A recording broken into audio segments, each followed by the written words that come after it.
सत्सङ्गत्वे निस्सङ्गत्वं निस्सङ्गत्वे निर्मोहत्वं निर्मोहत्वे निश्चलतत्वं निश्चलतत्वे जीवन्मुक्तिः पुनरपि जननं पुनरपि मरणं पुनरपि जननी जठरे शयनम् इह संसारे बहुदुस्तारे कृपया पारे पाहि मुरारे। सदाशिवसमारम्भां शङ्कराचार्य मध्यमाम् अस्मदाचार्य पर्यन्तां वन्दे गुरु परम्परां ஸ்ரீகுருப்பியோ நம. இன்னைக்கு ராகவ யாதவீய காவியத்துல 19வது ஸ்லோகத்தை பதிவு பண்ண போறோம்.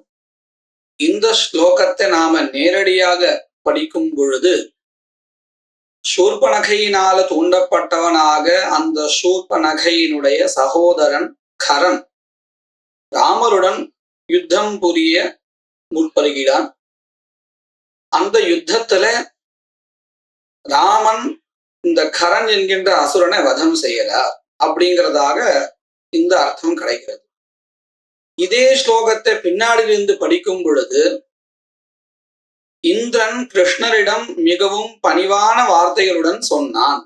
என்ன சொன்னான் அப்படின்னு கேட்டா, இந்த பாரிஜாத விருட்சத்தை நீங்க பூலோகத்துக்கு எடுத்துட்டு போயிட்டேன்னு சொன்னா இந்த ஸ்வர்க்கமானது சோபையை இழந்துடும் அப்படிங்கிறதாக இந்த ஸ்லோகத்தை நாம பின்னாடி இருந்து படிக்கும் பொழுது அர்த்தம் கிடைக்கிறது. இப்போ முதல்ல ஸ்லோகத்தை நேரடியாக படிச்சு அதனுடைய அர்த்தத்தை தெரிஞ்சுப்போம். முதல்ல ஸ்லோகம். கோத்யுகோமஸ்வமாயோ பூதஸ்ரீ ககரசேனயா சஹசாஹவதாரோ விகலோ ராஜதராதிஹா. இப்போ இந்த ஸ்லோகத்தினுடைய பதச்சேதா.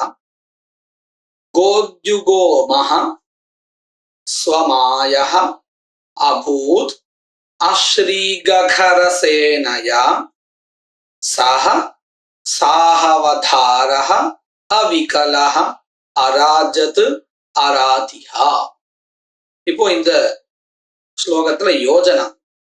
அஸ்ரீககரசேனயா சஹ சாஹவதாரஹ அவிகலஹ ஸ்வமாயஹ அராதிஹா அராஜத் கோத்யுகோமஹ அபூத். இதுல முதல் பதம் அஸ்ரீகரசேனயா. இந்த பதத்துக்கு என்ன அர்த்தம்? அஸ்ரீகஹா அலக்ஷ்மீம் கதஹான்னு அர்த்தம். அதாவது இவ்வளவு நாளைக்கு அவன் நல்லபடியா வாழ்ந்திருந்தான். இப்போ அவனுக்கு ஒரு தேவையில்லாத ஒரு வேலையில ஈடுபாடு வந்துடுது. அதாவது ராமனோடு சண்டை போடணுங்கிற ஒரு நிலை வந்துடுது தன்னுடைய சகோதரனினுடைய வாக்கியத்தினால. இது எதை குறிக்கிறது? அவன் அலக்ஷ்மி வசத்துக்கு ஆளாயிட்டான். அலக்ஷ்மியும் கதா. எப்பொழுது நமக்கு அலக்ஷ்மியானது நம்ம கிட்ட நெருங்கிறதோ அப்போ நமக்கு தேவையில்லாத வேலைகள்ல ஈடுபாடு வந்துடுமா. ஒண்ணு தானாகவோ அல்லது நம்ம சுற்றி இருக்கக்கூடிய மற்றவர்களுடைய வசத்தினாலேயும் நமக்கு அப்படி ஒரு நிலை வந்துடும். இப்போ அப்படி ஒரு நிலையில தான் இந்த கரன் இருக்கிறான். அலக்ஷ்மியும் கதஹா அஸ்ரீகஹா. யார் அவன்? கரஹா. அவன் என்ன பண்ணினான்? ஸ்வகீய சேனையா சஹா. அதாவது தன்னுடைய சேனைகள்லாம் அழைச்செண்டு யுத்தத்துக்கு தயாராக வந்துட்டான் அப்படின்னு இந்த பதத்துக்கு அர்த்தம். அஸ்ரீக கரசேனையா சஹா வந்துட்டான், வந்தாச்சு. இப்போ இந்த இடத்துல ராமனுக்கும் அந்த கரனுக்கும் யுத்தம் நடக்கிறது. அந்த யுத்தம் எப்படி நடக்கிறது அப்படிங்கிறதுக்காக அதை சொல்றதுக்காக ஒரு பதம். சஹா தேன சஹா அவனோடு சேர்ந்து சாஹவதாரஹா. சாஹவதாரஹா அப்படின்னு அர்த்தம். ச அப்படிங்கிற பதம் ஆஹவ அப்படின்னு தனி பதம், தாரஹான்னு ஒரு தனி மூணாவது பதமா வச்சுக்கோ. ஆஹாவ அப்படின்னு அர்த்தம் யுத்தம்னு அர்த்தம். ஆஹவான்னா யுத்தம். அதோடு சேர்ந்த யுத்தத்தோடு இப்போ யுத்தத்தோடு இருக்கிறான். அது மட்டும் எப்படி இருக்கு அப்படின்னு கேட்டா, ஒரு தாரையா நடந்துட்டே இருக்கான். அவன் ஒன்றும் சாமானியப்பட்டவனா இல்லை. கரன் ரொம்ப சுலபமாக ராமன் அவனை கொன்னிட முடியல. அவனும் அவ்வளவு பராக்கிரமியா இருக்கான். அதனால இந்த யுத்தமானது தாரையாக தொடர்ச்சியாக சென்று கொண்டே இருந்துதான். ஆனாலும் இப்படி வெகு நேரம் சண்டை நடந்து கொண்டிருந்தாலும் ராமன் எந்த இடத்திலையும் களைப்பை அடையவில்லை. எந்த இடத்துலையும் அவர் சவப்படலையா, அவருடைய தேஜஸ் கொஞ்சம் கூட குறையவே இல்லையா. ததாபி அவிகலஹா, அவிகலஹான்னு அர்த்தம் வைகல்யரஹிதா, எந்த விதமான ஒரு மாற்றமும் அற்றவராக இருந்தாராம். அவ்வளவு தொடர்ச்சியா சண்டை நடந்தாலும் அவர் எதிலையுமே ஒரு மாற்றத்தை அடையவில்லை. அது மட்டும் இல்லை, அமாயா, ஸ்வகீய அமாயா. மாயா அப்படிங்கிறது இந்த இடத்துல ஒரு அயற்சி தன்னுடைய செயல்ல அது இல்லாதவராக இருந்தார். அதம்பகா, அதாவது தன்னுடைய அந்த ஒரு தேஜஸை இழக்கவே இல்லை. ஸ்வமாயா, அதாவது அமாயா சோபா அப்படின்னு அர்த்தம். இப்பேற்பட்டவராக இருக்கக்கூடியவராக இருந்தார் ராமர். அவர் என்ன பண்ணினார் அப்படின்னு சொன்னா, ஈதிருஷா ராமஹா, இப்பேற்பட்ட ராமன் அராதிஹா, அராதின்னா தெரியும், எதிரி, அவர்களை கொல்லுபவனாக இருந்தார். கரதூஷணாதி சத்ருஹந்தா, இப்படியாக எதிரே வரக்கூடியதான அத்தனை சத்ருக்களையும் கொன்று பிரகாசிப்பவராக இருந்தார். இப்படியாக மற்றவர்கள் எதிரிகளை கொள்பவராக இருந்து கொண்டு அராஜத் பிரகாஷத், அவர் பிரகாசித்தார் அப்படின்னு அர்த்தம். ரொம்ப பராக்கிரமியாக இருந்தார். இப்பேற்பட்டவர் இந்த ஒரு யுத்தத்தினால ராமருக்கு ஒரு அதிகப்படியான ஒரு கீர்த்தி கிடைச்சதான். அது எதுவரையும் வியாபிச்சது அப்படின்னு கேட்டா, கோத்யுகோ மகா. நம்ம ஏற்கனவே பார்த்திருக்கோம், அந்த கோ அப்படிங்கிற பதம் பூமியை குறிக்கிறது. த்யு பதம் அது தேவலோகத்தை குறிக்கிறது. இந்த ரெண்டும் சேர்ந்தது கௌஷ்ச தியோஷ்ச கோத்யாவோ, அதாவது பிருத்திவியும் சொர்க்கமும் அர்த்தம். இந்த இடம் வரையில வியாப்தமா ஆயிடுத்தான். எது? கீர்த்திகி. கீர்த்திகின்னு அப்படிங்கிற அர்த்தத்தை கொடுக்கக்கூடிய பதம் இங்க என்னது? உமா. உமாங்கிறது இங்க கீர்த்திங்கிற அர்த்தத்தை கொடுக்கக்கூடியது. இது நமக்கு கோஷத்துல தெரியறது. கீர்த்தி காந்திஷு அப்படின்னு நமக்கு உமா கீர்த்தி, ஹரித்ரா கீர்த்தி காந்திஷு அப்படின்னு இருக்கு. கீர்த்தி என்கின்ற ஒரு அர்த்தத்தை கொடுக்கக்கூடியதாக இந்த உமாங்கிற பதம் இருக்கு. இப்போ இவரை வென்று பிரகாசித்து கொண்டிருக்கிறார் இந்த ராமன். இவருடைய இந்த புகழானது எதுவரையில் சென்று அடைந்திருக்கு அப்படின்னு சொன்னா, முழு பிருத்திவியிலையும் பூமியிலையும் இவருடைய புகழானது அடைஞ்சிருக்கு. அது மட்டும் இல்லை, ஸ்வர்க்க பரியந்தம் இவருடையதான அந்த கீர்த்தியானது பரவி இருக்கிறது. அப்படியாக இந்த ஸ்லோகம் நேரடியாக படிக்கும் பொழுது இந்த கரவதத்தையும் ராமனுடைய அந்த பராக்கிரமத்தையும் அவருடைய புகழ் எதுவரையில் சென்று அடைந்திருக்கு அப்படிங்கிறதையும் ரொம்ப அழகா கவி சொல்லியிருக்கார். இதே ஸ்லோகத்தை நாம பின்னாடி இருந்து பார்த்தோம்னு சொன்னா அது ஒரு அழகான வேற ஒரு விஷயத்த சொல்றதா இருக்கு. முதல்ல ஸ்லோகம் எப்படி இருக்குங்கிறத நம்ம பார்க்கலாம். ஹாதிராத ஜரா லோக விரோதாவ ஹசாஹசா யானசேர ககஸ்ரீத பூயோ மாஸ்வமகோத்யுகா. இப்போ இந்த ஸ்லோகத்தினுடைய பதச்சேதா, ஹ அதிராத ஜராலோக விரோதாவஹ சாஹச யானசேர கக ஸ்ரீத பூயஹ மா ஸ்வம் அகஹ த்யுகஹ. இப்போ இந்த ஸ்லோகத்தினுடைய அன்வய, அதிராத ஜராலோக விரோதாவஹ சாஹச, இது ஒரே நீட்டமா இருந்தாலும் ஒரு பதம் தான். இது சம்போதன அந்தமா இருக்குது. யானசேர கக ஸ்ரீத ஸ்வம் த்யுகஹ அகஹ பூயஹ மா.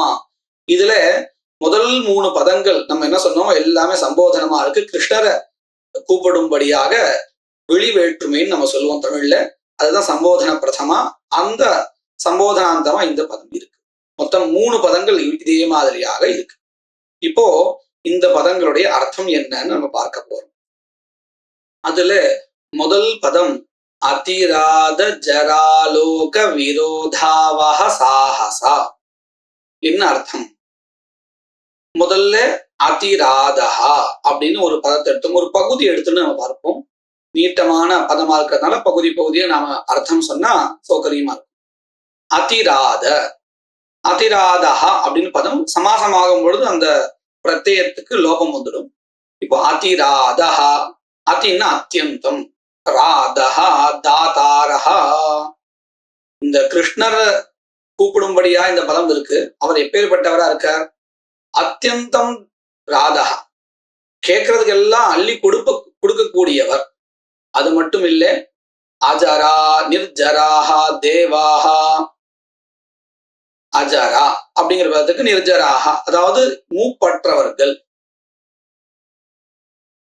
அவர்களுடைய, அதாவது இந்த மூப்பற்றவர்கள் அப்படின்னு நம்ம சொல்லணும் இல்லையா, அந்த தேவர்களுடைய ஆலோகஹா, ஆலோகஹான பிரகாஷகான்னு அர்த்தம். தேவர்களுக்கு ஒரு சிறப்பு என்னது அப்படின்னு கேட்டா அவர்கள் மூப்பற்றவர்கள். அதுவே இப்ப போயிடும் போல இருக்கு. அதுதான் அவர்களுக்கு ஒரு தேஜஸும் கூட, ஒரு சிறப்பும் கூட. நிர்ஜராகா அப்படின்னு சொன்னா தேவாகா, அவர்களுடைய ஆலோகா தேஜகா தத் விரோதாவகம், அந்த தேஜஸுக்கு ஒரு விரோதமானது அப்படின்னு அர்த்தம். அந்த தேஜஸை நாசம் பண்ணக்கூடியது. எந்த தேஜஸை? இவர்களுக்கு இருக்கக்கூடியதான ஒரு சிறப்பு இருக்கே, மூப்பற்றவர்கள் அப்படின்னு. அந்த சிறப்பு இந்த விருட்சம் எடுத்துட்டு போயினா போயிடுமா.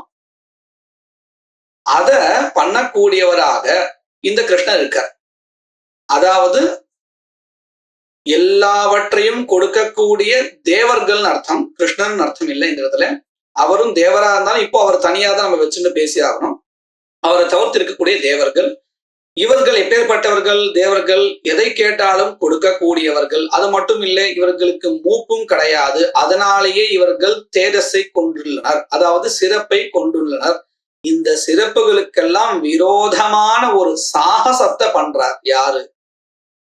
கிருஷ்ணர். சாகசம் அப்படிங்கிறது நாம தமிழ் மொழியில பார்க்கும்போது வேற ஒரு அர்த்தம் கிடைக்கும், சாதிப்பது அப்படின்னு. ஆனா இங்க அப்படி இல்லை. சாகசம்னு சொன்னா சகசா கிரியமானம், ஆலோசிக்காமல் செய்யக்கூடியது அல்லது ரொம்ப வலுக்கட்டாயத்தோட செய்யக்கூடியது அப்படின்னு அர்த்தம். கிருஷ்ணன் இப்ப அதுதான் பண்ணிட்டு இருக்க.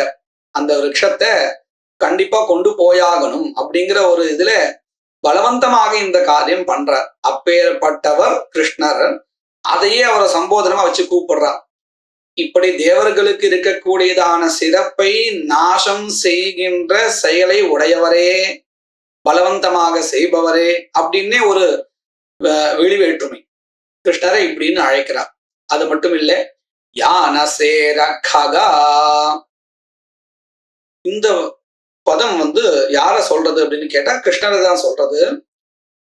எப்படி சொல்றது அப்படின்னு கேட்டா, இங்க யான ச இரா அப்படின்னு இருக்கு. இரா அப்படின்னா வாக். எப்பேற்பட்ட வாக் அப்படின்னு சொன்னா வேத வாக் அப்படின்னு அர்த்தம்.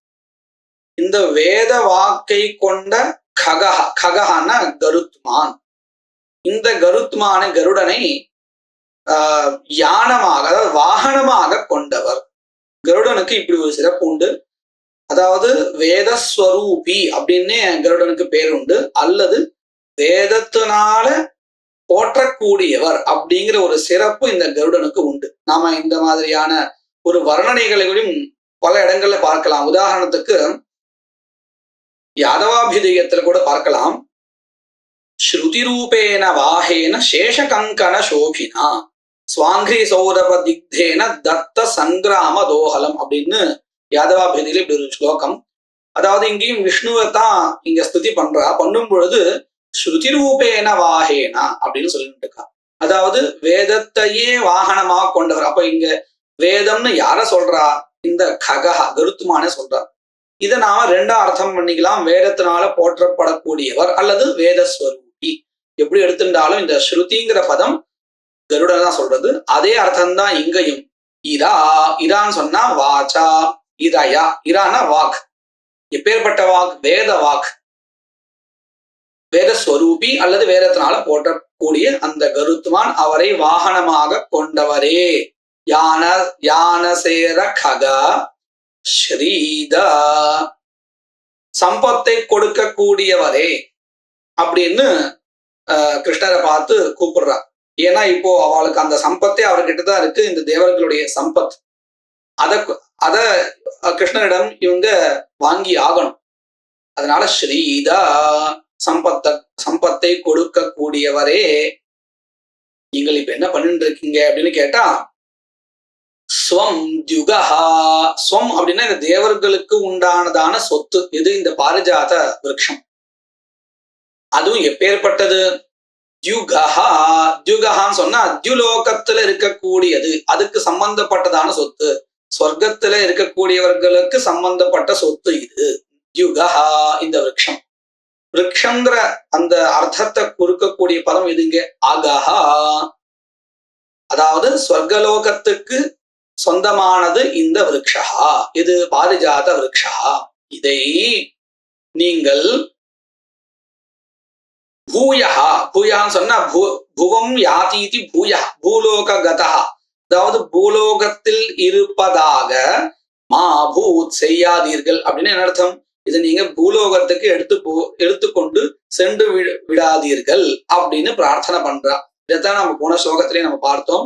இந்திரன் ரொம்ப மிருதுவான அதே சமயத்துல பணிவான வாக்கியங்களால கிருஷ்ணரை நோக்கி பேச ஆரம்பித்தான். இந்த விஷயத்தை தான் இந்திரன் கிருஷ்ணன் இடத்துல சொல்லியிருக்க. மேற்கொண்டு என்ன ஆக போறது அப்படிங்கிற விஷயத்த நாங்க அடுத்த பதிவுகள்ல பார்க்கலாம்.